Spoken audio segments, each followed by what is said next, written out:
Let's move on to Cerner Corp, which is a healthcare technology firm. Cerner has reached an agreement with Starboard Value, well-known activist investors, to add 4 members to the board of directors. Cerner is also buying back $1.2 billion worth of stock.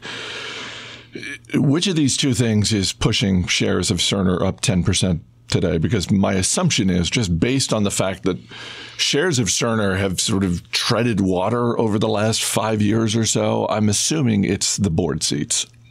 I think, swimming along in the line that Starboard is recommending. It's a remarkable. Starboard really doesn't have that much of Cerner. I think I read about 1% of Cerner stock, but there's a whole laundry list of changes that are going to be made, including the strategic business unit being eliminated. I think that the dividend was just recently just started by Cerner, and it looks like they are going to be forced to change some of their capital allocation, including at least an authorization to buy back up to $1.2 billion. Whether that gets followed through or not, we'll see. But I think the board seats is, that's all part of the equation. I don't know how you can separate a 12% move when it opened, and now it's maybe 8 or 9%. And, what part of that is ascribed to what part of this whole package?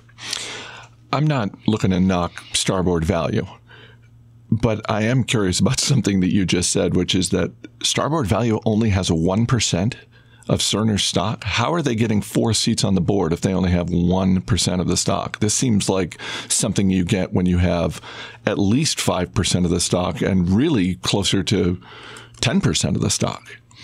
I agree. I was surprised when I read that, and so I want to admit that I need to make sure that that's the case before going too far. But if it is the case, you can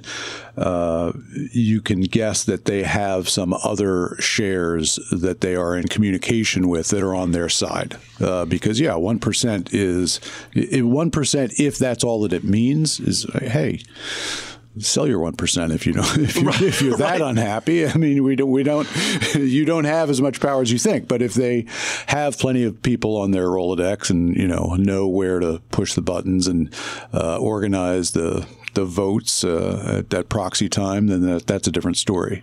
Yeah, I was going to say, if in fact it's only 1%, then that opens up a whole world of opportunity for activist investors, potentially.